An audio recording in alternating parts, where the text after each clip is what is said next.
اللہ رب العزت نے اس حقیقت کو بیان فرمایا کہ حلت و حرمت کا اختیار صرف اللہ رب العزت کے پاس ہے۔ کسی بندے کو اپنی مرضی سے نہ کسی حلال کو حرام کرنے کا اختیار ہے اور نہ کسی حرام کو حلال کرنے کا اختیار ہے۔ اس کا جو ما قبل سے ربط ہے وہ یہ ہے کہ اس سے جو پہلا رکوع تھا وہ اللہ رب العزت کی کبریائی کو بیان کرتا تھا کہ کس طرح اللہ تعالیٰ نے کائنات میں اپنی عظمت کی، اپنی قدرت کی نشانیاں رکھی ہیں، اور پھر یہ فرمایا تھا کہ جو اللہ تعالیٰ کی عظمت کو مانتے ہیں ان کا یہ انجام ہوگا اور جو نہیں مانتے ان کا یہ انجام ہوگا۔ اب اللہ تعالیٰ کی عظمت کو ماننے کا تقاضا یہ ہے کہ اختیار صرف اللہ کے پاس مانا جائے، جبکہ لوگوں نے، مشرکین مکہ جو تھے، وہ کچھ جانوروں کو جنہیں اللہ نے حرام نہیں کیا تھا وہ انہیں حرام قرار دیتے تھے، جیسے صائبہ، وسیلہ، حام وغیرہ، اور کچھ جانور ایسے تھے جنہیں اللہ نے حرام قرار دیا تھا اور وہ ان کو حرام قرار نہیں دیتے تھے، جیسے وہ مردار کھا لیتے تھے، اور وہ کہتے تھے کہ جس جانور کو تم ذبح کر کے مار دیتے ہو اس کو کھا لیتے ہو، اور جسے اللہ مار دیتا ہے اس کو نہیں کھاتے۔ یہ ان کی اپنی ایک خود ساختہ دلیل تھی۔ بندہ ہمیشہ اپنے ضمیر کو مطمئن کرنے کے لیے چالیں چلتا ہے، تو یہ ان کا رویہ تھا۔ اور دوسری طرف جو یہود و نصارہ تھے، ان کے جو ارباب فکر و دانش تھے اور جو ان کے علماء اور مذہبی رہنما تھے، انہوں نے اپنے مفادات کے لیے حق کو چھپا دیا تھا اور دین کا حلیہ بگاڑ دیا تھا، اور وہ رسمی چیزوں میں زیادہ الجھتے تھے جبکہ حقیقت دین سے بہت دور تھے۔ حضرت عیسیٰ علیہ السلام نے اس وقت یہودیوں کو یہ فرمایا تھا، ان کے جو ایسی منہ شگافیاں کرنے والے لوگ تھے، کہ تم وہ لوگ ہو جو مچھر چھانتے ہو اور اونٹ نگل جاتے ہو، یعنی تمہیں چھوٹی چھوٹی چیزوں کا بڑا خیال ہے اور تمہیں بڑے بڑے دین کی جو باتیں ان کی پرواہ نہیں ہے۔ یہ ایک ایسا ٹرینڈ ہے۔ تو ان آیات میں اللہ تعالیٰ نے اپنی عظمت کا جو تقاضے ہیں ان کو بیان فرمایا اور مشرکین اور یہود و نصارہ کے رویوں کو واضح فرمایا اور ان پر حق واضح فرمایا۔ یہ اس کا ما قبل سے ربط ہے۔ اللہ رب العزت نے ارشاد فرمایا، بسم اللہ الرحمن الرحیم، یا ایھا الناس کلوا مما فی الارض حلالا طیبا ولا تتبعوا خطوات الشیطان انہ لکم عدو مبین۔ اس کا ترجمہ، یا ایھا الناس، اے لوگو، کلو، کھاؤ، مما، من ما، اس میں سے جو، فی الارض، زمین میں ہے، یعنی اللہ تعالیٰ نے جو کچھ تمہارے لیے پیدا کیا ہے اس کو کھاؤ۔ شرط کیا ہے؟ حلالا طیبا، کہ وہ چیز حلال بھی ہو اور پاک بھی ہو۔ حلال سے مراد یہ ہے اسے اللہ نے حرام نہ کیا ہو، یعنی ایک جانور ہے، فرض کرے خنزیر ہے، اب خنزیر دیکھنے میں کسی کو جتنا بھی اچھا لگتا ہو، جتنا بھی صحت مند لگتا ہو، لیکن وہ حلال تو نہیں ہے۔ تو بندہ مومن کے لیے پہلی شرط یہ ہے کہ اس کو کھانا ہے جسے اللہ نے حرام نہیں کیا، اور دوسرا ہے طیب۔ طیب سے مراد یہ ہے کہ ایک تو جو چیز کھاؤ وہ ظاہری نجاست سے پاک ہو، کیونکہ اسلام پاکیزگی کی تلقین کرتا ہے، اور دوسرا اگر وہ چیز حلال بھی ہو تو اسے حلال ذریعے سے حاصل بھی کیا گیا ہو۔ مثلا بکرا جو ہے وہ حلال ہے، اب اگر کوئی کسی کا بکرا جو ہے وہ چوری کر لیتا ہے تو فی نفس ہی تو وہ حرام نہیں ہے، بکرا حلال ہے، لیکن وہ طیب نہیں رہا، پاک نہیں رہا اس کے لیے، کیونکہ اس کو ناجائز ذریعے سے حاصل کیا گیا۔ تو اللہ پاک نے فرمایا کہ میں نے جو کچھ زمین میں پیدا کیا ہے تم اللہ تعالیٰ کی ان نعمتوں میں سے کھاؤ، لیکن شرط یہ ہے کہ تم نے اپنے نفس کی غلامی نہیں کرنی، میرے احکامات کو ماننا ہے، اور کھانے کی ہوس میں میرے احکامات کو پس پشت نہیں ڈالنا، بلکہ اس چیز کو کھانا ہے جسے میں نے حرام نہیں کیا اور تم نے اسے ناجائز ذریعے سے حاصل نہیں کیا۔ پھر فرمایا وَلَا تَتَّبِعُوا خُطُوَاتِ الشَّيْطَانِ، خطوۃ جو ہے وہ 2 قدموں کی درمیانی جگہ کو کہتے ہیں، اور یہ مجازاً کسی کی پیروی کرنے کے معنی میں استعمال ہوتا ہے۔ وَلَا تَتَّبِعُوا، اور پیروی نہ کرو، خطوات الشیطان، شیطان کے قدموں کی۔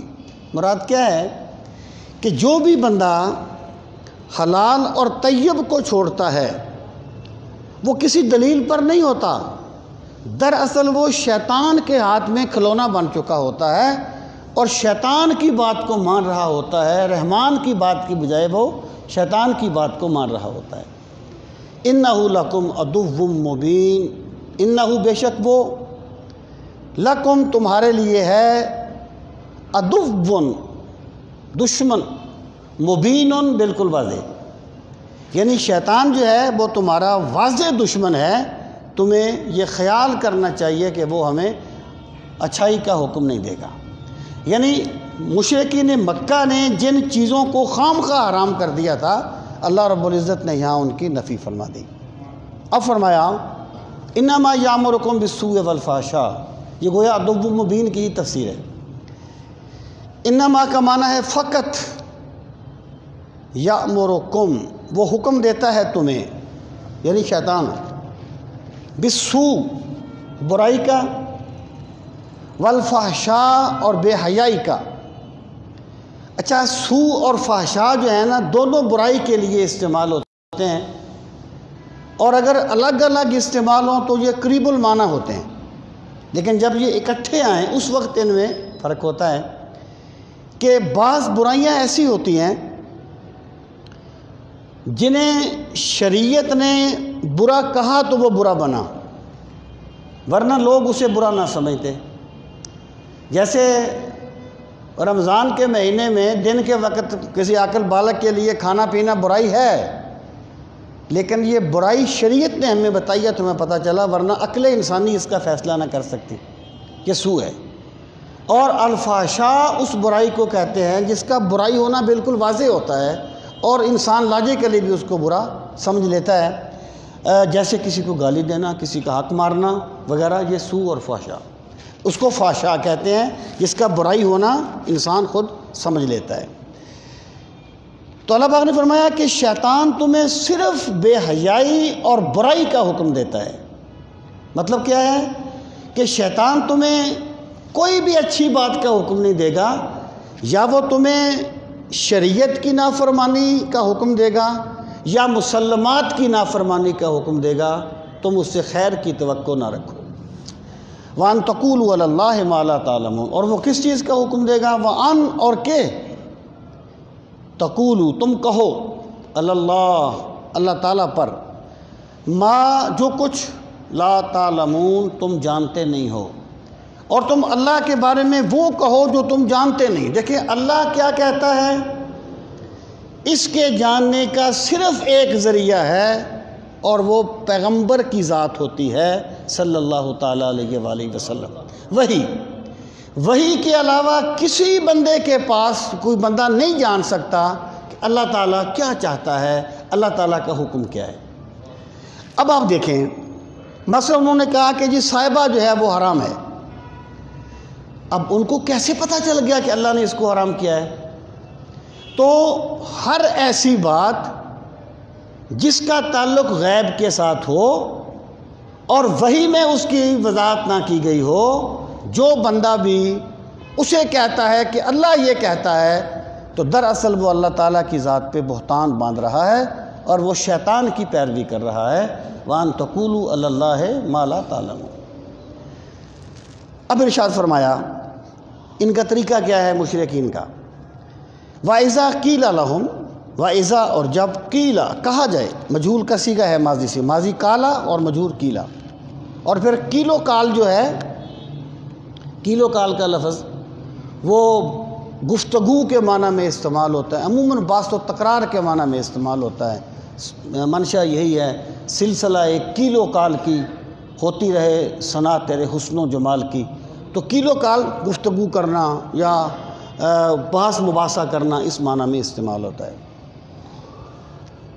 تو اللہ پاک فرماتا ہے جب ان سے کہا جائے وَإِذَا قِيلَ، جب کہا جائے لَهُمْ ان سے، اتبعوا پیروی کرو، امر کا صیغہ ہے، ما جو کچھ انزل اللہ، انزل اتارا اللہ اللہ تعالیٰ نے، جب انہیں کہا جائے اس کی پیروی کرو جو اللہ نے اتارا، قالو وہ کہتے ہیں بل نتبعو، بلکہ ہم پیروی کریں گے، بلکہ نتبعو ہم پیروی کریں گے کس کی، ما جو کچھ الفینا ہم نے پایا، علیہ جس پر، آباءنا اپنے آباء و اجداد کو، یعنی وہ کہتے ہیں کہ جس پر ہم نے اپنے آباء و اجداد کو پایا ہم اس کی پیروی کریں گے، جو اللہ نے اتارا ہے اس کی پیروی نہیں کریں گے۔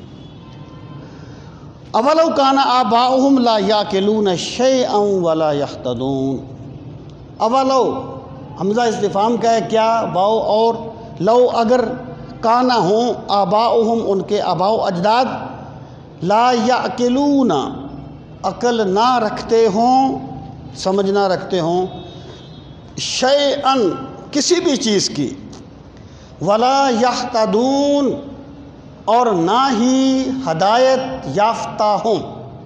اب آپ دیکھیں یہاں پر یہ بات واضح کی گئی کہ جو مشرکین ہیں وہ دلیل کی پیروی نہیں کرتے، اپنے آباء و اجداد کی پیروی کرتے ہیں۔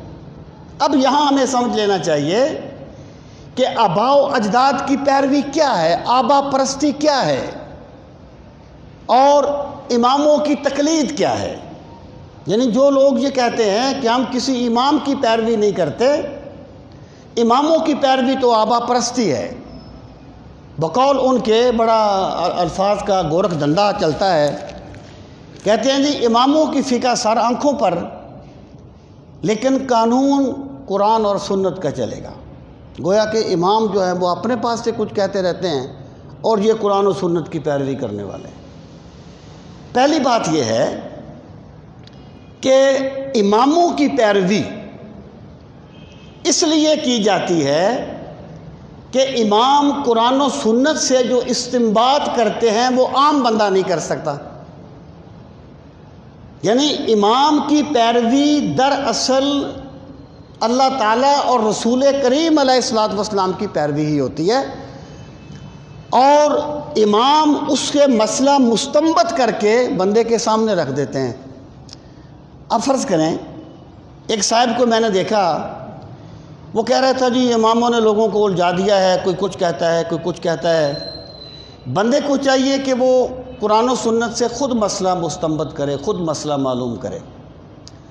بھائی یا تو آپ جا کے بیٹھیں یا پھر وضو شضو کریں، اس طرح میں ڈسٹرب ہوتا ہوں۔ خود مسئلہ مستنبط کرے اور اماموں کی پیروی کو چھوڑے، اماموں نے لوگوں کو الجھا دیا ہے۔ میں نے انہیں کہا مجھے بتائیں کہ ایک بندہ اگر نماز پڑھتے ہوئے کوئی دنیاوی بات کر لے تو اس کی نماز ٹوٹ جائے گی یا نہیں ٹوٹے گی؟ کہتا ٹوٹ جائے گی۔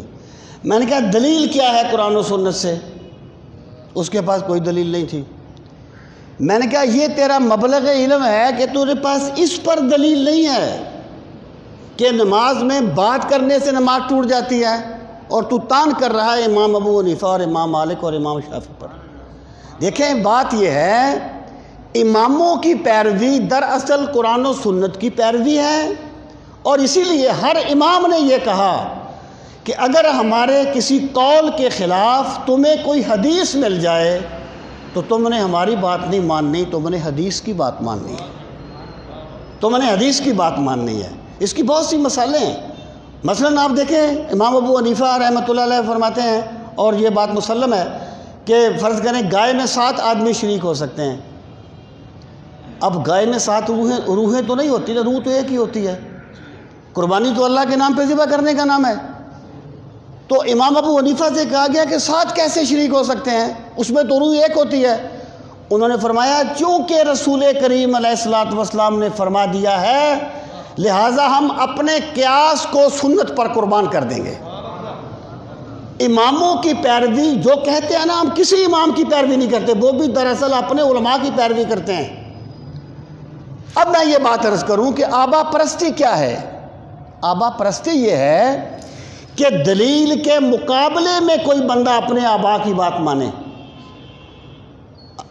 اسے کہا جائے کہ یہ بات قرآن میں اس طرح کہی ہے، وہ کہے نہیں، وہ میں نے میرے فلاں بزرگ ایسے کرتے تھے، میں اس طریقے سے کروں گا.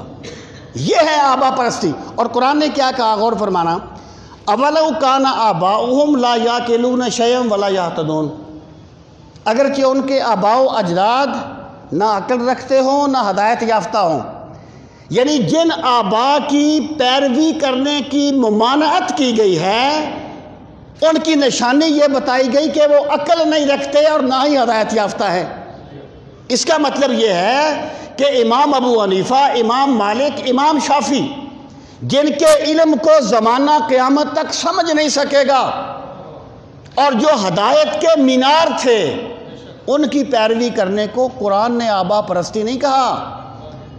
اولو کان آباؤہم لا یاکلون شیئا ولا یہتدون. جب جاہل بندے کی پیروی کی جائے گی دلیل کے مقابلے میں اس کو آبا پرستی کہا جائے گا. اور اگر دیکھیں اللہ تعالیٰ نے قرآن مجید میں فرمایا صراط الذین انعمت علیہم، لوگوں اللہ سے راستہ مانگا کرو ان لوگوں کا جن پر میں نے انعام کیا. اب میں ایک مثال دیتا ہوں. فرض کریں انعام جو ہے وہ انبیاء، صدیقین، شہداء، صالحین پہ ہوا. اب حضرت خواجہ اجمیری کی میں مثال دیتا ہوں، حضرت خواجہ معین الدین اجمیری کی. یہ سمجھا، یہ واضح کرنے کے لیے کہ منعم علیہ کا راستہ کیا ہے. اگر تو حضرت خواجہ اجمیری وہ بات کریں جو قرآن میں واضح آ گئی تو وہ تو قرآن کی پیروی ہو گئی. اگر وہ سنت میں واضح آ گئی تو سنت کی پیروی ہو گئی. تو پھر خواجہ اجمیری کی پیروی کیا ہوگی، داتا اجمیری کی پیروی کیا ہوگی؟ وہ باتیں جو قرآن و سنت میں واضح طور پر نہیں کہی گئیں لیکن انہوں نے قرآن مجید کے مزاج کو سمجھتے ہوئے اس کو کیا، تو میں یہ کہوں گا کہ اولیاء اللہ کے مزار سے فیض ملتا ہے چونکہ داتا اجمیری خواجہ اجمیری کے مزار پر چلا بیٹھے تھے. یہ ہے منعم علیہ کا راستہ. تو بھائی منعم علیہ کا راستہ آبا پرستی نہیں ہوتی، ورنہ اللہ کیوں کہتا ہمیں ان لوگوں کا راستہ؟ اے بندو مجھ سے دعا مانگا کرو کہ ان لوگوں کا راستہ دکھا جن پر تو نے انعام کیا ہے، اور انعام جو ہے وہ انبیاء، صدیقین، شہداء، صالحین پہ ہوا ہے. کوئی بندہ یہ کہے کہ میں یہ کام اس لیے کرتا ہوں کہ جناب امام ابو حنیفہ یہ کرتے تھے، یہ آبا پرستی نہیں ہے، کیونکہ ابو حنیفہ جو ہیں وہ قرآن و سنت سے مسئلہ مستنبط کرتے ہیں. حقیقت میں وہ پیروی قرآن و سنت کی ہی پیروی ہے. لہٰذا اس بات کو سمجھ لیا جائے، اور جنہیں ماضی کی گردان نہیں آتی وہ ائمہ پر طعن کرنے کا جرم نہ کیا کریں. یہ چیز بندے کے لیے گمراہی کا اور تباہی کا باعث بن جاتی ہے. ارشاد فرمایا مشرکین کا طریقہ کیا ہے کہ وہ اصل میں ہوتا کیا ہے. وہ اقبال نے کہا تھا نا، آئین نو سے ڈرنا اور طرز کون پہ اڑنا. آئین نو سے ڈرنا، طرز کون پہ اڑنا، منزل یہی کٹھن ہے قوموں کی زندگی میں. یعنی بندے کا یہ مزاج ہے کہ یہ رسمیں اس کے گھر میں چل رہی ہوتی ہیں اگرچہ وہ اسلام کی تعلیمات کے خلاف ہی کیوں نہ ہوں. جب رسمیں پرانی ہو جائیں تو مقدس ہو جاتی ہیں. ایک بندہ یہ کہتا ہے یار میں نے اپنی نانی کو یوں کرتے ہوئے دیکھا تھا، اسے اس چیز سے محبت ہوتی ہے. اس کا مطلب یہ ہے اگر کوئی رسم قرآن و سنت کے حکم کے خلاف ہو اور کوئی بندہ یہ کہے کہ میں کروں گا کیونکہ میری دادی یہ کرتی تھی، اس کو آبا پرستی کہا جائے گا. اور اگر کوئی بندہ یہ کہے کہ مجھ سے زیادہ، یعنی میں خود مسئلہ مستنبط نہیں کر سکتا قرآن و سنت سے، حضرت امام اعظم ابو حنیفہ نے مستنبط کیے مسئلے، میں ان کی بات مانتا ہوں، اس کو آبا پرستی نہیں کہا جائے گا، اس کو قرآن و سنت کی پیروی ہی کہا جائے گا، اور یہ دراصل اللہ تعالیٰ اور رسول کریم علیہ الصلوۃ والسلام کی پیروی کرنا ہی ہوگا، ورنہ پوری امت اس پہ کیوں متفق ہوتی کہ کسی نہ کسی امام کی پیروی کرنا عام بندے کے لیے ضروری ہے، کیونکہ وہ خود مسئلہ مستنبط نہیں کر سکتا۔ تو اللہ پاک نے فرمایا اگرچہ ان کے آباء و اجداد نہ بات کو سمجھتے ہوں، ولا یہتدون، اور نہ ہی ہدایت یافتہ ہوں۔ اب فرمایا کافروں کی مثال کیا ہے؟ وَمَثَلُ الَّذِينَ كَفَرُوا، اور مثال ان لوگوں کی جنہوں نے کفر کیا، کا مثال جیسے کہ مثال ہے الذی، اس شخص کی، ینعقو، جو اونچی آواز سے پکارتا ہے، بما، اسے جو، لا یسمع، نہیں سنتا، الا دعاء، مگر پکارنا، ونداء، اور آواز۔ دیکھیں نا، ایک گدھا ہے، گدھے کو آپ کہیں بھی 2 اور 2 4 ہوتے ہیں، تو وہ 2 اور 2 4 ہوتے ہیں تو سن لے گا نا، آواز تو سنے گا نا، سمجھے گا نہیں۔ اس کا مطلب کیا ہے؟ کسی بھی جانور کو آپ آواز دے کے کچھ کہیں، آپ اس کے پاس کوئی منطقی اصول بیان کر دیں، وہ الفاظ تو سنے گا نا، سمجھے گا نہیں۔ اللہ پاک نے فرمایا یہ جو اپنے آپ کو بڑے عقل مند کہتے ہیں نا سردار، یہ اس ڈنگر کی طرح ہیں جو آواز تو سنتا ہے لیکن سمجھ نہیں رکھتا۔ اگر انہیں اللہ سمجھ دے دیتا تو ان کی یہ جو زنجیریں ہیں یہ ٹوٹ جاتی۔ تو فرمایا جیسے وہ صرف آواز اور پکار کو سنتا ہے، صم بکم عمی فہم لا یعقلون، صم بہرے ہیں، بکم گونگے ہیں، عمی اندھے ہیں، یعنی باطنی طور پر، حقیقت کے اعتبار سے ویسے وہ دیکھتے تھے، ویسے وہ چلتے پھرتے تھے، لیکن اللہ کے نزدیک اصل جو قدر ہے وہ معانی کی ہے، الفاظ کی نہیں، ظاہر کی نہیں۔ اگر ایک بندہ حق کو دیکھتا ہے، اس کی مادی آنکھیں نہ بھی ہوں وہ پھر بھی دیکھنے والا ہے، حق کو سمجھتا ہے، سنتا ہے، بے شک وہ بہرا ہو وہ پھر بھی سننے والا ہے، کیونکہ وہ حقیقت کو سنتا ہے۔ اور اللہ تعالیٰ نے، سرکار نے فرمایا مثل الذی یذکر ربہ والذی لا یذکر ربہ کمثل الحی والمیت، اللہ کا ذکر کرنے والا زندہ ہوتا ہے اور اللہ کے ذکر سے غافل ہونے والا مردہ ہوتا ہے۔ جس کے دل میں اللہ بس جائے نا، وہ قبر میں بھی چلا جائے گا تو زندہ ہوگا، کیونکہ اللہ نے اس کو حقیقی زندگی عطا کر دی ہے۔ تو اللہ تعالیٰ نے فرمایا وہ گنگے ہیں، بہرے ہیں، اندھے ہیں، فہم لا یعقلون، پس وہ سمجھیں گے نہیں۔ سنے گا نہیں بندہ تو سمجھے گا کیسے؟ یعنی مراد یہ ہے، یہ جو کہتے ہیں کہ ہم نہیں مانتے، تو اس کا سبب یہ نہیں ہے کہ آپ نے بات پہنچانے میں کوئی ابہام رہ گیا ہے، بلکہ اس کا اصل سبب یہ ہے کہ وہ یعنی اندھے ہو چکے ہیں، حقیقت کو دیکھنے سے بہرے ہو چکے ہیں، وہ بات کو سمجھ نہیں سکتے، اس لیے وہ ایمان نہیں لا رہے۔ یا ایھا الذین آمنوا، اے ایمان والو، کلو کھاؤ، من طیبات، ان پاکیزہ چیزوں میں سے، ما رزقناکم، جو ہم نے تمہیں رزق دیا ہے۔ یہاں کھانے سے مراد صرف کھانا نہیں ہے، استعمال کرنا ہے، یعنی اللہ نے بندے کو رزق دیا ہے تو بندہ اللہ کی نعمت کو استعمال کرے، یہ اللہ کا حکم ہے۔ سرکار نے فرمایا اللہ نے بندے کو جو رزق دیا ہے، اللہ تعالیٰ خوش ہوتا ہے کہ بندے کے وجود سے وہ نظر آئے۔ اسلام یہ نہیں کہتا کہ خام کا بندہ گندے کپڑے پہنے، اسلام یہ کہتا ہے جو تمہیں اللہ نے دیا ہے اس کو استعمال کرو، لیکن تمہارے دل میں عاجزی ہونی چاہیے، دل میں انکساری ہونی چاہیے۔ تو فرمایا کلوا من طیبات ما رزقناکم، کھاؤ، لیکن ہمارا مطالبہ کیا ہے؟ واشکروا للہ، اللہ کا شکر ادا کیا کرو۔ یہ شکر جو ہے نا، یہ صرف کوئی فارمیلٹی نہیں ہوتی، بلکہ شکر پھر دل سے نکلتا ہے جب بندے کو نعمت کا احساس ہو جاتا ہے۔ جب نعمت کا احساس ہو پھر جو دل سے آواز نکلتی ہے اس کو شکر کہتے ہیں۔ فرمایا اللہ کا شکر ادا کرو، ان کنتم ایاہ تعبدون، ان کنتم، اگر تم ہو، ایاہ، اسی کی، تعبدون عبادت کرنے والے، اللہ کی عبادت کا تقاضا اللہ کا شکر ہے۔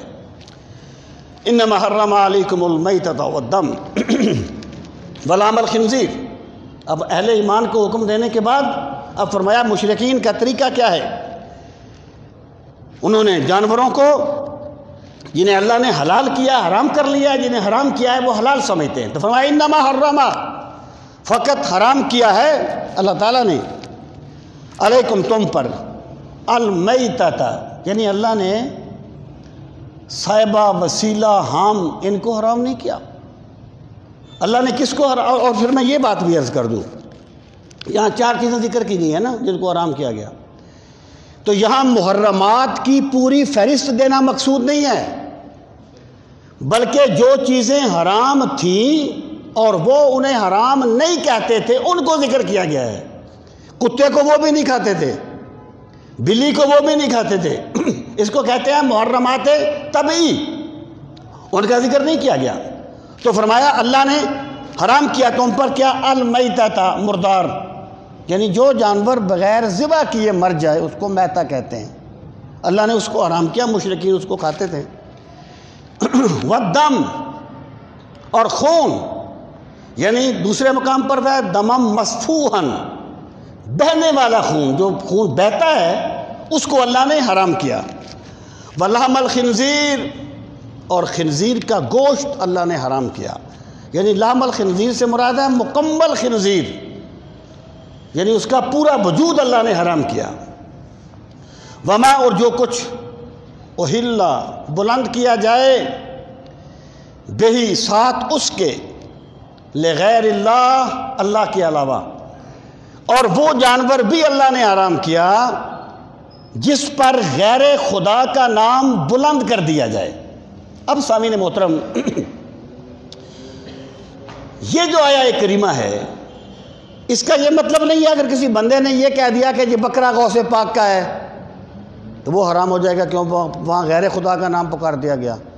پھر جب تم ایک بکرا رکھتے ہو اور کہتے ہو یہ بکرا شادی کا ہے، یہ بکرا قربانی کا ہے، کسی بندے کے نام کر دیتے ہو کہ یہ بکرا فلاں کا ہے، تو وہ حرام تو نہیں جاتا، نام تو وہاں بھی پکارا گیا۔ اصل میں مشرکین مکہ کا طریقہ یہ تھا، مشرکین کا طریقہ یہ تھا کہ وہ جانور کو ذبح کرتے وقت غیر خدا کے نام پہ ذبح کرتے تھے، بسم اللہ والعزیٰ۔ میں کہتا ہوں یہ 1.5 صدی پیچھے چلے جائیں آپ، ہر تفسیر اٹھا کے دیکھ لیں، اے ان دا ذبح، کہ وہ جانور حرام ہے جسے غیر خدا کے نام پہ ذبح کیا جائے۔ اب سامعین محترم، یہ جو ہم کہتے ہیں، بلکہ یہ ملا احمد جیون بیٹھوی نے تفسیرات الحمدیہ میں لکھا ہے کہ البقرۃ المنظورۃ للشیخ السدو، یعنی جو وہ کوئی بزرگ ہوں گے شیخ سدو، کہ جو گائے شیخ سدو کے لیے نظر مانی جائے اور اللہ کے نام پہ ذبح، بھائی یہ نظر نہیں ہے، نظر شرعی عبادت ہے، اور عبادت صرف اللہ کی ہوتی ہے، اس کو عرف میں نظر کہا جاتا ہے، یہ نظر عرفی ہے، نظر شرعی نہیں ہے، نظر عرفی۔ مثلا آپ یہ کہتے ہیں کہ جناب ہم عشاء کی نماز 7 بجے پڑھیں گے، یہ تعیین عرفی ہے، شریعت نے یہ کہا کہ عید جو ہے وہ 1 شوال کو، یہ 10 ذوالحج کو ہوگی، یا چھوٹی 1 شوال کو ہوگی۔ اب یہ ہے کہ یہ تعیین شرعی ہے، کوئی بندہ یہ کہے گی میں 2 کو پڑھوں گا، نہیں ہوگی، کیونکہ شریعت نے اس کی تعیین کر دی ہے، وہ تعیین شرعی ہے۔ تو تعیین شرعی کا اختیار صرف اللہ کے پاس ہے، شریعت کے پاس ہے، بندے کے پاس نہیں ہے۔ تو نظر شرعی عبادت ہے اور وہ صرف اللہ کے لیے ہے۔ اس سے مراد ہے نظر عرفی، کہ اس کا مطلب یہ ہے کہ میں بکرا ذبح کروں گا، مراد کیا ہے؟ اس کا ثواب میں حضرت شیخ عبد القادر جیلانی کو پہنچاؤں گا یا فلاں بزرگ کو پہنچاؤں گا، اس کا اس آیت کی حرمت کے ساتھ کوئی تعلق نہیں ہے۔ اور میں کہا کرتا ہوں قرآن مجید کو سمجھنے کے لیے اس کے ماحول کو سمجھو، یعنی مشرکین مکہ کا یہ طریقہ نہیں تھا کہ کوئی ان کے بزرگ تھے اور وہ بزرگوں کو راضی کرنے کے لیے کوئی جانور ذبح کرتے تھے، مشرکین مکہ کا طریقہ یہ تھا کہ وہ ذبح کرتے وقت غیر خدا کے نام پہ ذبح کرتے تھے، بسم اللہ والعزیٰ۔ اب ایک بندہ کہہ سکتا ہے کہ بھائی رضا تو صرف اللہ کی چاہنی چاہیے، یہ تو تم پھر بزرگوں کی رضا چاہتے ہو، غیر خدا کی رضا چاہنا تو اسلام کے منافی ہے، بندے کو چاہیے کہ وہ اللہ کی رضا کا طالب بنے۔ میں یہ بات عرض کروں گا بھائی، جو رضا صرف اللہ کی مقصود ہے نا، اللہ مجھ سے راضی ہو جائے، حالانکہ جو بزرگوں کے لیے کیا جائے وہ بھی دراصل اللہ کو راضی کرنے کے لیے ہی ہوتا ہے، یعنی بزرگوں کو اصال ثواب اس لیے کیا۔ ہمارا بزرگوں سے کیا تعلق ہے جناب؟ داتا گنج بخش اجمیری سے ہماری کوئی زمین تو مشترکہ نہیں ہے، ہمارا ان سے تعلق تو اللہ کی وجہ سے ہے نا، حضور غوث پاک سے ہمارا تعلق اللہ کی وجہ سے ہے نا۔ میں یہ بات عرض کروں گا کہ جو رضا صرف اللہ کی ڈائریکٹ چاہنی چاہیے وہ رضا ہے جو کسی کو معبود سمجھ کے چاہی جائے، لیکن جو رضا کسی کو معبود سمجھ کے نہیں بلکہ مقرب الہی سمجھ کے چاہی جائے، اس کو اسلام نے شرک نہیں کہا، بلکہ دراصل وہ رضا بھی اللہ کی رضا ہوتی ہے، کیونکہ اسلام میں اصل محبت اللہ کی محبت ہے، پھر ہر وہ محبت جو اللہ کے لیے کی جائے گی وہ بھی اللہ کی محبت ہی ہوگی۔ تو یہ جو چیزیں ہیں ان کا وما اہل بہ لغیر اللہ سے، وہ جو صاحب کہتے ہیں کہ جناب اللہ نے خنزیر کا ذکر جو ہے نا، وہ آیت اللہ تعالیٰ نے، وہ کہتے ہیں کہ اللہ تعالیٰ نے خنزیر کا ذکر جو ہے وہ پہلے کیا ہے اور وما اہل بہ لغیر اللہ کا ذکر جو ہے وہ بعد میں کیا ہے، اس کی زیادہ تاکید کی ہے۔ وہ بھائی اس سے یعنی میں نہیں سمجھتا کہ وہ لوگ کتنی چھوٹی سطح پہ آ جاتے ہیں۔ وہ کہتے ہیں جی کہ جس پر آپ نے ختم پڑھ لیا کھانے پر وہ بھی ناجائز ہو گیا کیونکہ آپ نے اس پر کسی اور کا نام بلند کر دیا۔ یہ سب چیزیں غلط ہیں۔ اس آیت کا مقصود صرف اور صرف یہ ہے کہ جان جانور کو اللہ نے دی ہے، بندے نے نہیں دی۔ جب اس کی جان نکلے گی تو اللہ کے نام پہ نکالی جائے گی۔ آپ کسی کو اصال ثواب کریں، آپ کسی بزرگ کو اللہ کا بندہ سمجھ کے خوش کرنے کی کوشش کریں، اس کا اس آیت کے ساتھ کوئی تعلق نہیں ہے۔ یہ ہمارے بہت بات کے جھگڑے ہیں، جو قرآن نے کہا ہے اس کو اس پس منظر میں سمجھا جائے۔ وما اہل بہ لغیر اللہ، اور جس پر غیر خدا کا نام بلند کیا جائے یعنی ذبح کرتے وقت۔ فمن استر غیر باغ ولا عاد، اب اللہ نے ایک استثناء کر دیا، چار چیزوں کو حرام کیا۔ اب فرمایا فمن، پس جو استر مجبور ہو جائے، غیر باغ لیکن وہ بغاوت کرنے والا نہ ہو، اللہ تعالیٰ سے باغی ہونے کا ذہن نہ رکھتا ہو، ولا عاد، اور حد سے بڑھنے والا نہ ہو، فلا اسم علیہ، اس پر کوئی گناہ نہیں ہے۔ مطلب کیا ہے کہ تمہارے لیے خنزیر حرام ہے، مردار حرام ہے، یہ مردار حرام ہے، خنزیر حرام ہے، خون حرام ہے، جو جانور غیر خدا کے نام پہ ذبح کیا جائے وہ بھی حرام ہے۔ لیکن اگر ایک بندہ بھوکا ہو اور وہ قریب الموت ہو، اسے کھانے کے لیے حرام چیز میسر ہو، اس کے سوا کچھ نہ ہو، تو اس بندے کو چاہیے کہ وہ اس چیز میں سے کھائے اور اپنی جان بچائے۔ اگر ایک بندہ پیاس کی وجہ سے مر رہا ہے اور اسے کہا جائے کہ بھئی تجھے پینے کے لیے شراب دی جائے گی، صرف شراب، وہ کہے نہیں میں مر جاؤں گا، شراب نہیں پیوں گا، اور وہ مر جائے تو اس نے اچھا نہیں کیا، اس نے صحیح نہیں کیا۔ اس کو چاہیے تھا کہ وہ اللہ کی اجازت کو استعمال کرتا اور اپنی جان کو بچاتا۔ یہ اس وقت ہے جب بندے کا ذاتی معاملہ ہو۔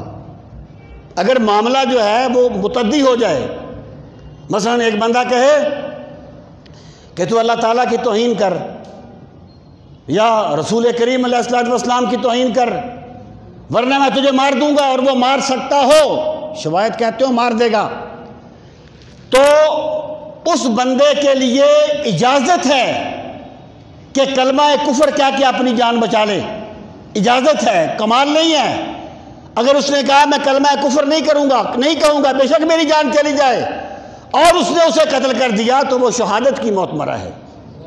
اگر ذاتی معاملہ ہو تو حکم دوسرا ہے، دوسروں کا معاملہ ہو تو حکم دوسرا ہے۔ تو اللہ پاک نے یہاں پر اجازت دے دی کہ جو بندہ مجبور ہو جائے لیکن اس کے دل میں اللہ کی نافرمانی نہ ہو، وہ مجبور ہو، تو اس کو اللہ نے اجازت دی ہے، فلا اسم علیہ، اس پر کوئی گناہ نہیں ہوگا۔ ان اللہ غفور الرحیم، بے شک اللہ تعالیٰ بہت زیادہ بخشنے والا اور بے حد رحم فرمانے والا ہے۔ اب مشرکین کے رویے کے بعد اب یہود و نصارہ کا رویہ ذکر کیا۔ ان الذین یکتمون ما انزل اللہ من الکتاب، ان الذین، بے شک وہ لوگ جو یکتمون چھپاتے ہیں، ما انزل اللہ جو کچھ اللہ نے اتارا ہے، من الکتاب کتاب میں سے، اللہ نے ان پر جو کتاب نازل کی ہے، یعنی ان کے پاس جو کتاب ہے منزل من اللہ، اس میں جو حق باتیں کہی گئی ہیں جو لوگ اس کو چھپاتے ہیں، وَيَشْتَرُونَ بِهِ ثَمَنًا قَلِيلًا، وَيَشْتَرُونَ اور وہ خریدتے ہیں، بِهِ اس کے بدلے میں، ثَمَنًا قَلِيلًا تھوڑی سی قیمت، اولئک یہی ہیں وہ لوگ، ما یاکلون وہ نہیں کھاتے، فی بطونہم اپنے پیٹوں میں، بطون بطن کی جمع ہے، الا النار مگر آگ، یعنی حق کو بیچ کر جو کچھ وہ کھاتے ہیں وہ آگ بھر رہے ہیں اپنے پیٹوں میں۔ یاد رہے یہ اشتراء آیات کیا ہے؟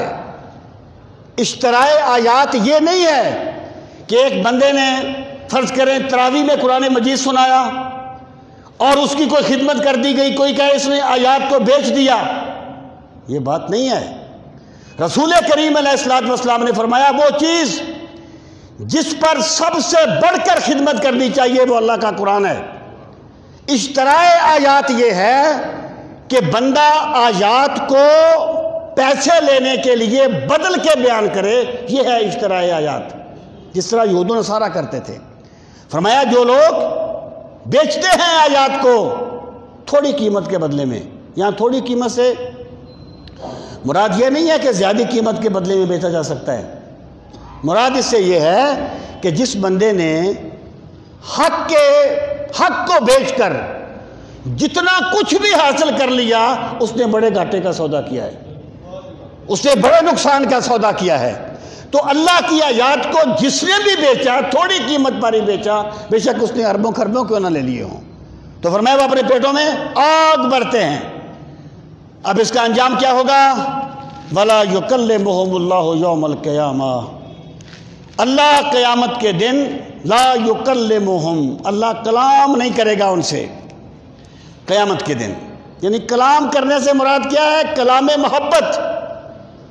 اگر اللہ تعالیٰ کسی بندے کو دوزخ کا حکم سناتا ہے یا اس کو ذلیل کرنے کے لیے اس سے کوئی چیز پوچھتا ہے تو یہ اس کے منافی نہیں ہے۔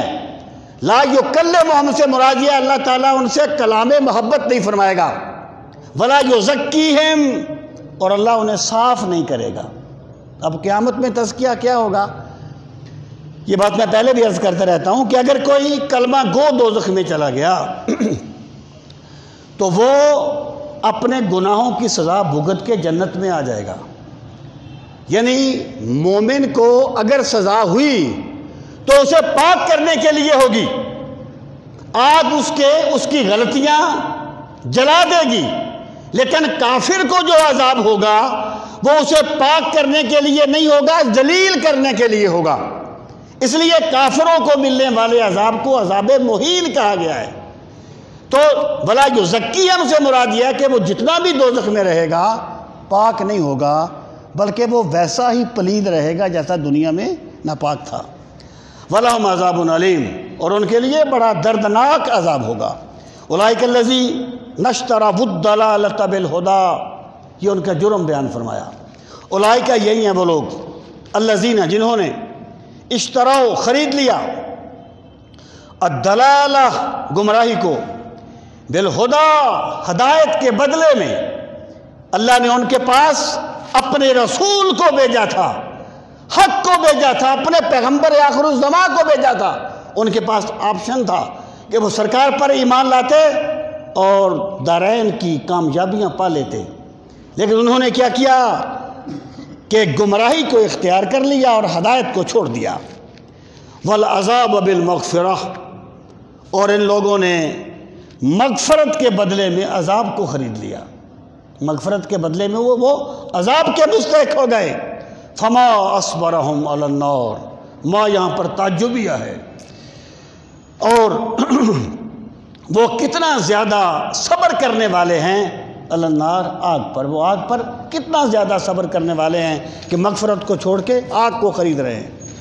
ذالک بأن اللہ نزل الکتاب بالحق، ان کا یہ انجام کس لیے ہوا؟ ذالک، یہ اس لیے ہوا بأن اللہ، کہ بے شک اللہ تعالیٰ نے نزل الکتاب، کتاب اتاری، بالحق، حق کے ساتھ، یعنی حق کا مطلب یہ ہوتا ہے کہ کوئی چیز ویسے اترے جیسے اسے اترنا چاہیے، اور اس مقدار میں اترے جس مقدار میں اسے اترنا چاہیے، اور اس وقت اترے جس وقت اسے اترنا چاہیے۔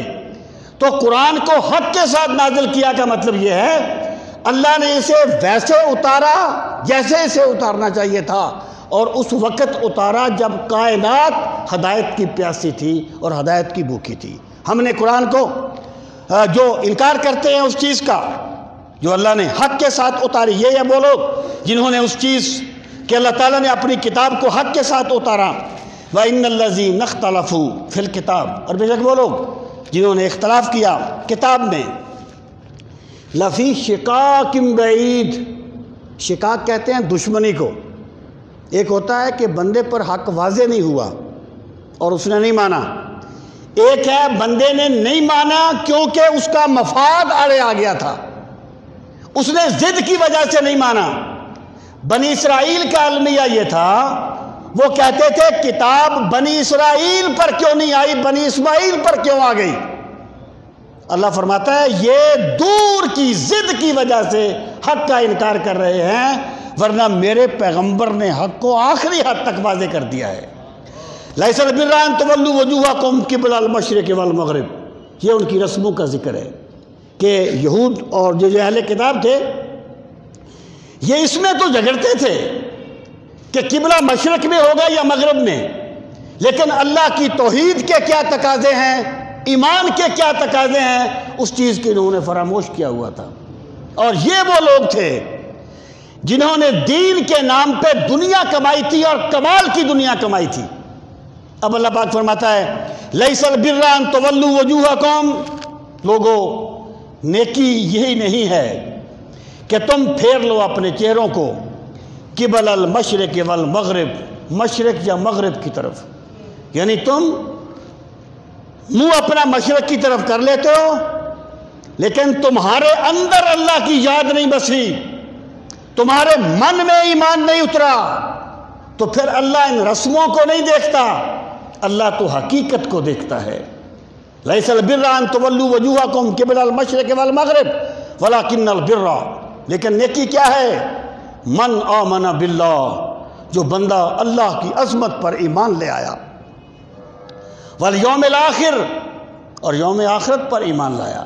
یعنی نیکی یہ ہے کہ بندے کے دل میں رب بس جائے، بندہ کوئی بھی کام کرنے لگے وہ ڈر جائے کہ یہ کام کرنے سے میرا کریم رب مجھ سے روٹھ نہ جائے۔ جب اللہ کی محبت بندے کے من میں چھا جائے اسے ایمان باللہ کہا جاتا ہے، اور وہ ہے اصل نیکی۔ اور پھر کیا؟ والیوم الآخر، اور قیامت کے دن پر، کہ بندہ زندگی میں کبھی نہ بھولے ایک دن آئے گا جب میں نے رب کے سامنے کھڑا ہونا ہے اور مجھے اپنے اعمال کا جواب دینا ہے۔ والیوم الآخر والملائکہ، اور فرشتوں پر ایمان لائے۔ مراد کیا ہے؟ کہ بندے کو یقین ہو کہ میں جو کچھ بھی کہتا ہوں فرشتے لکھ رہے ہیں، اور ایک دن آئے گا میرا نامہ اعمال میرے سامنے پھیلا دیا جائے گا۔ والملائکہ، فرشتوں پر ایمان لائے۔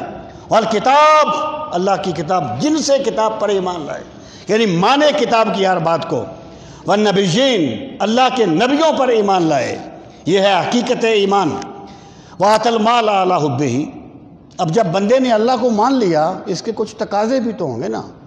آپ کے دل میں جو ہے اس کا اظہار تو آپ کا رویہ کرتا ہے نا۔ اگر کسی بندے سے آپ کو محبت ہے تو آپ کا رویہ بتائے گا نا اس سے محبت ہے۔ اللہ پاک فرماتا ہے حقیقی نیکی کیا ہے؟ وَآتَى الْمَالَ، اور وہ مال دے، عَلَىٰ حُبِّهِ، اس کی محبت میں۔ ہی کا مرجع اللہ کی ذات بھی ہو سکتی ہے، مال بھی ہو سکتا ہے۔ یا تو اس کا مطلب یہ ہے کہ حقیقی نیکی یہ ہے کہ بندے کو مال بڑا محبوب ہو، اسے مال کی بڑی ضرورت ہو، کہ یعنی بہت ایسا ہوتا ہے اکثر کہ کوئی دشمنی سی یا ایک بغض سا دلوں میں پیدا ہو جاتا ہے، الا ماشاء اللہ۔ تو اسلام یہ کہتا ہے کہ جب تم نے صدقہ کرنا ہے تو اپنے قرابت داروں کو اولی ترجیح دینی چاہیے۔ اور سرکار نے فرمایا جب کوئی بندہ اپنے قرابت دار کو مال دیتا ہے تو اللہ اسے صدقے کا اجر الگ دیتا ہے اور قرابت داری کا اجر الگ دیتا ہے۔ ایک ہوتی ہے اقربا پروری، ایک ہے قرابت داری، ان میں فرق ہوتا ہے۔ اقربا پروری یہ ہوتی ہے کہ اپنے رشتہ داروں کو نوازنے کے لیے اللہ سے غداری کی جائے یا ملک سے غداری کی جائے، یہ اقربا پروری ہے، یہ غلط ہے۔ قرابت داری یہ ہے کہ بندہ یہ کہے کہ یہ میرا رشتہ دار ہے، اگرچہ اس کے ساتھ میرا اختلاف ہے، اگرچہ مجھے اس کی فلاں بات زہر لگتی ہے، لیکن میں اس سے بھلا کروں گا کیونکہ میرے رب نے مجھے اس کا حکم دیا ہے۔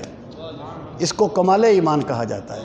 تو فرمایا کہ وہ اپنے قرابت داروں کو دے، والیتاما، اور یتیموں کو دے، والمساکین، مسکینوں کو، وابن السبیل، مسافر کو، والسائلین، اور مانگنے والوں کو، وفی الرقاب، اور غلام آزاد کرنے کے لیے اب اللہ کی راہ میں مال دے۔ یہ ہے حقیقی ایمان۔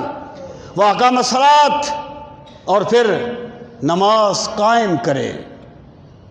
یعنی دیکھیں یہ جو عبادات ہے نا، عبادات اللہ کا یہ قانون ہے کہ ایک بندہ، یعنی ویسے تو جملہ بڑا اچھا ہے، کہتے ہیں جی خدمت کی، عبادت کی قضا ہے، لیکن خدمت کی قضا نہیں ہے۔ اچھی بات ہے، اچھی بات ہے، لیکن بات وہی ہے کہ اگر اس جملے سے وہ عبادت کی حیثیت کو ثانوی کرنا چاہتا ہے پھر یہ جملہ صحیح نہیں ہے۔ بھائی اللہ کے لیے جو چیز اخلاص پیدا کرتی ہے وہ نظام عبادات ہے۔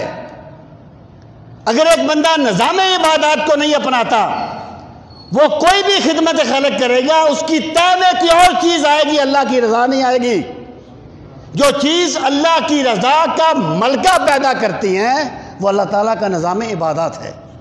تو اللہ پاک نے فرمایا کہ اقام الصلاۃ، نماز قائم کرو، وآتى الزکوٰۃ، اور زکوٰۃ ادا کی جس نے، والموفون بعہدہم اذا عاہدوا، اور حقیقی نیکی کرنے والے کون لوگ ہوتے ہیں؟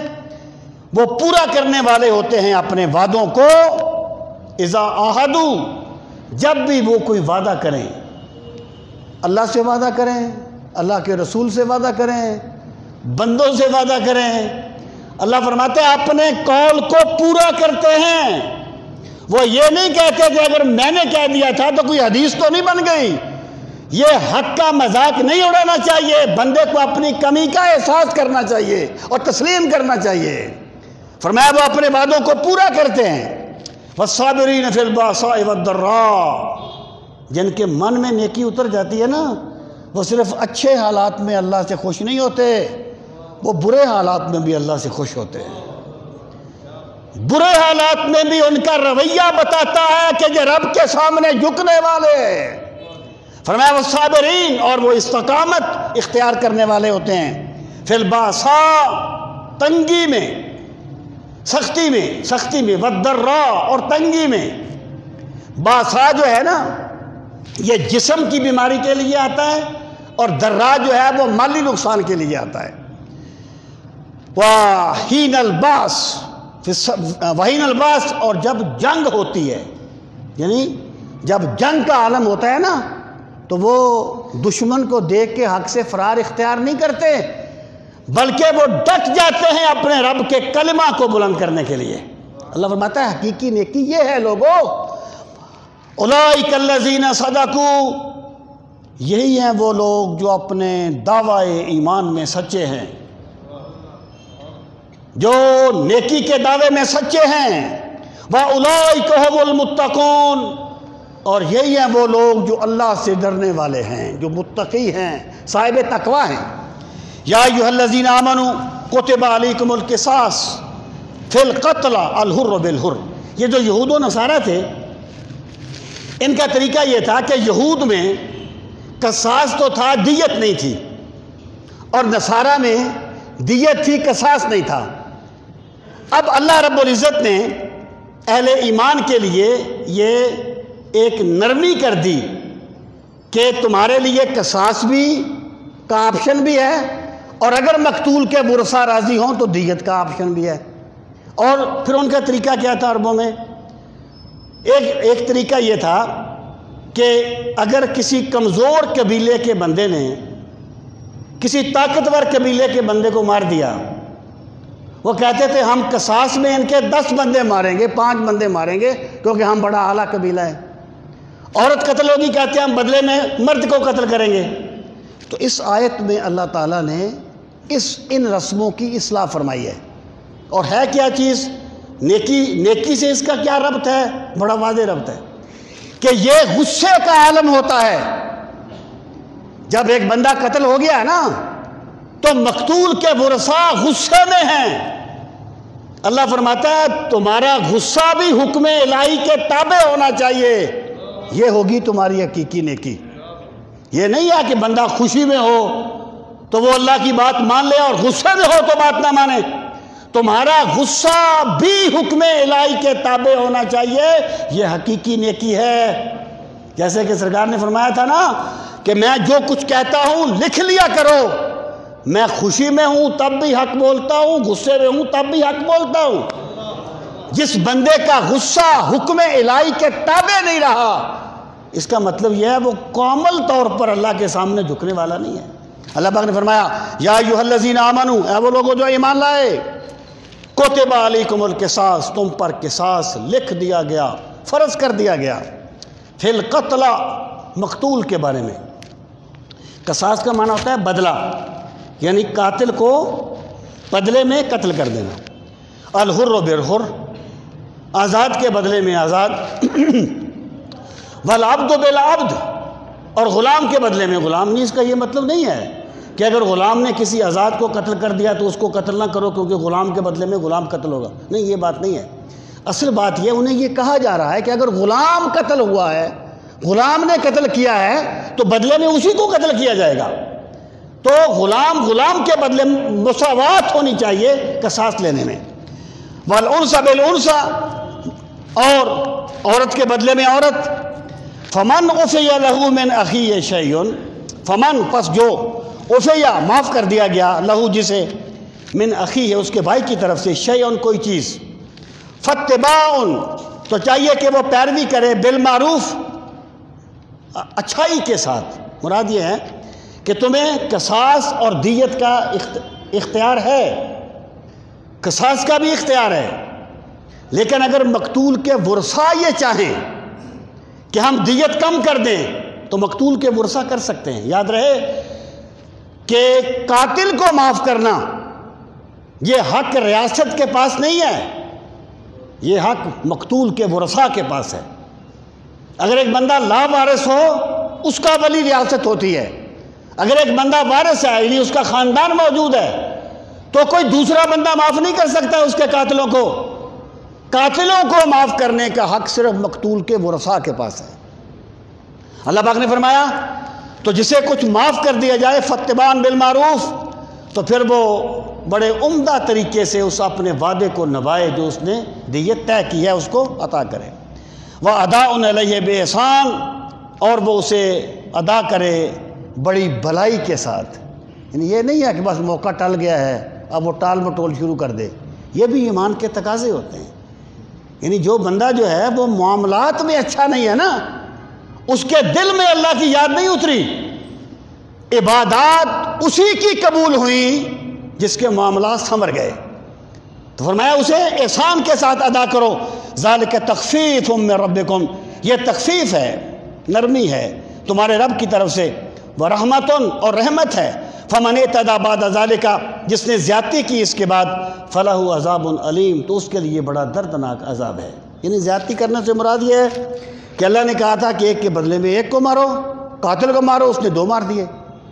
ایک بندے نے دیت طے کی، بعد میں ادا نہیں کی، اگر وہ طاقتور ہے اور دنیا کے قانون سے بچ بھی گیا تو مت بھولے ایک دن اللہ کی بارگاہ میں بھی جانا ہے، اور اس کے لیے دردناک عذاب ہو۔ وَلَكُمْ فِي الْقِصَاصِ حَيَاةٌ يَا أُولِي الْأَلْبَابِ لَعَلَّكُمْ تَتَّقُونَ۔ وَلَكُمْ اور تمہارے لیے فی القصاص قصاص میں حیاتن زندگی ہے، یا اولی الالباب اے عقل مندو، لعلکم تتقون تاکہ تم بچتے رہو۔ جہاں تتقون جو ہے نا اپنے لغوی معنی میں ہے، تاکہ تم بچتے رہو۔ یہاں آپ دیکھیں یہ ایک سوال تھا کہ جناب ایک بندہ تو قتل ہو گیا، اب دوسرے کو کیوں قتل کرتے ہو؟ ایک کے بچے تو یتیم ہو گئے، دوسرے کے کیوں کرتے؟ جیسے یہ فلائی وہ کیا کہتے ہیں NGOs بکواس کرتے رہتے ہیں کہ جناب اس کو کیوں، یہ انسانی آداب کے منافی ہے، یہ انسانی احترام کے منافی ہے، تم خود کسی کو قتل کر دو، جو قتل ہو گیا وہ تو ہو گیا، دوسرے کو کیوں کرتے ہو؟ اللہ فرماتا ہے جب تم نے قاتل کو قتل کر دیا تو اسی میں تمہاری زندگی ہے، جب قاتل قتل ہوگا نا پھر کوئی دوسرا قتل نہیں ہوگا۔ معاشرے میں جرم اس وقت پھیلتا ہے جب مجرموں کو سزا نہیں ملتی، اور جس بندے کی بیٹی کو ریپ کر کے قتل کر دیا گیا نا اس سے پوچھو کہ اس کے قاتل کو قتل کرنا کوئی زیادتی ہے یا عین انصاف ہے؟ رسول کریم صلی اللہ علیہ وسلم نے، آپ رحمت للعالمین ہیں، لیکن جب انہوں نے وہ بحر جو ارینا والے تھے، جب انہوں نے قتل کر دیا چرواہوں کو تو سرکار نے انہیں ویسے ہی قتل کیا جیسے انہوں نے قتل کیا تھا، اور حضور نے فرمایا ایک حد کا جاری کرنا 40 سال کی فائدہ مند بارش سے بہتر ہوتا ہے۔ یہ حدود اسلامی، اس کے بغیر امن قائم نہیں ہو سکتا۔ اسلام یہ کہتا ہے کہ قاتل کو قتل کرنے میں تمہارے لیے زندگی ہے۔ اور اللہ کے احکامات، جو بندہ اپنے خیال میں نرمی کرتے ہوئے حد میں نرمی کرتا ہے وہ اللہ کا مجرم ہے، اسے قیامت کے دن جواب دینا ہوگا، اور جو اللہ کے حکم سے بڑھ کر کسی کو سزا دیتا ہے وہ بھی مجرم ہے۔ جس طریقے سے اللہ نے کہا اس طریقے سے کرو لوگو، اسی میں تمہارا معاشرہ سنورے گا اور اسی میں تمہارے لیے زندگی ہے۔ یہ اگلی 2-3 آیات ہیں، صرف ان کا ترجمہ ہے۔ اس میں اللہ تعالیٰ نے یہ بات بیان فرمائی، یہ آیات منسوخ ہیں، یہ جو پہلی آیت ہے یہ منسوخ ہے، باقی بھی اس کے متعلقہ ہیں، ان کا حکم باقی نہیں ہے۔ یہ میراث کے احکام نازل ہونے سے پہلے کا ایک حکم تھا، یعنی اس وقت بندے پر لازم کر دیا گیا تھا کہ تم وصیت کر کے جانا کہ میرا مال کس طریقے سے تقسیم ہوگا۔ اب جب میراث کا حکم آ گیا تو پھر تو ظاہر ہے اللہ تعالیٰ نے اسے طے کر دیے، تو اب یہ آیت منسوخ فی الحکم ہے، یہ قرآن میں ہے لیکن اس کا حکم باقی نہیں ہے۔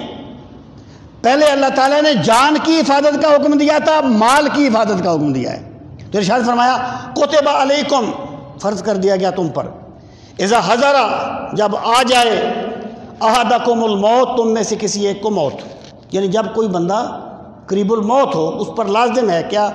ان ترک خیرن، اگر وہ مال چھوڑے، کیا چیز لازم ہے؟ الوصیت للوالدین والاقربین، کہ وہ وصیت کرے اپنے والدین کے لیے اور اپنے قریبی رشتہ داروں کے لیے کہ میرا مال جو ہے وہ کس طریقے سے تقسیم کیا جائے بالمعروف، اور وصیت ایسی کرے کہ لوگ اس کو ظلم نہ سمجھیں، وہ اس طریقے سے نہ کرے کہ اپنے 2 بیٹوں میں سے سارا حق ایک کو دے دے۔ معروف کا مطلب یہ ہے کہ جو چیز معاشرے کو اچھی نظروں سے نظر آئے اس طریقے سے وہ وصیت کرے۔ حقاً علی المتقین، یہ حق ہے متقین پر، جو اللہ سے ڈرنے والے ہیں ان پر یہ وصیت کرنا لازم ہے۔ اب اس کا حکم باقی نہیں ہے، یہ آیت منسوخ ہے۔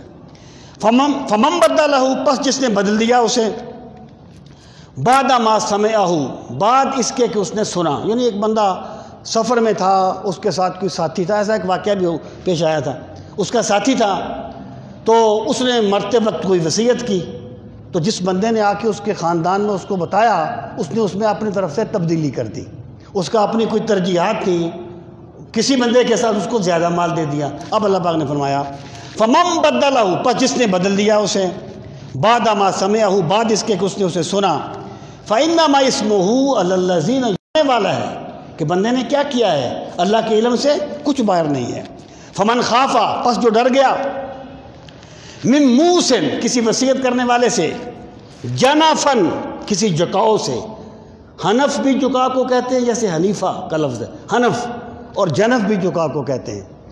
حنف ہوتا ہے حق کی طرف جھکنا اور جنف ہوتا ہے باطل کی طرف جھکنا، یعنی اس سے مراد یہ ہے کہ جس مرنے والے نے جو وصیت کی نا، اس میں اس نے کسی کا حق مارا، کسی پر ظلم کیا، تو جو وصیت بتانے والا ہے اس کو یہ حق حاصل ہے کہ وہ انصاف کر کے بتا دے تاکہ کسی کا حق نہ مارا جائے۔ فرمایا فمن خافا، پس جو ڈر گیا، من موسن، وصیت کرنے والے سے، کس چیز سے ڈر گیا، جنفن، کہ وہ باطل کی طرف جھک گیا ہے، او اسمن، یا اس نے وصیت میں کسی گناہ کا ارتکاب کیا ہے، فاصلح بینہم، تو وہ ان کے درمیان صلح کروا دے، فلا اسم علیہ، اس پر کوئی گناہ نہیں ہوگا۔ شیخ سعدی نے کہا تھا نا کہ ہر وہ جھوٹ جو فتنہ ختم کر دے اس سچ سے بہتر ہوتا ہے جو فتنہ پیدا کر دیتا ہے۔ تو اس بندے کو چاہیے کہ وہ اس کے مطابق نہ بتائے کہ تاکہ کسی کا حق نہ مارا جائے، بلکہ کیا کرے، حق پر رہتے ہوئے ہر بندے کو اس کا حق دے۔ فلا اسما، اس پر کوئی گناہ نہیں ہوگا، ان اللہ غفور الرحیم، بظاہر یہ چیز اس نے غلط کیا ہے، لیکن اس نے کیونکہ ایک اچھی نیت کے ساتھ اس کو کیا ہے، اس لیے اللہ اس کو معاف کر دے گا، اور اللہ تعالیٰ بہت زیادہ بخشنے والا اور بے حد رحم فرمانے والا ہے۔ اللہ تعالیٰ ہم سب کو دین کا فہم صحیح نصیب فرمائے۔ وما علینا الا البلاغ المبین۔ الحمدللہ رب العالمین والعاقبۃ للمتقین، الصلاۃ والسلام علی سید وعلی آلہ وصحبہ اجمعین۔ ربنا آتنا فی الدنیا حسنۃ وفی الآخرۃ حسنۃ وقنا عذاب النار۔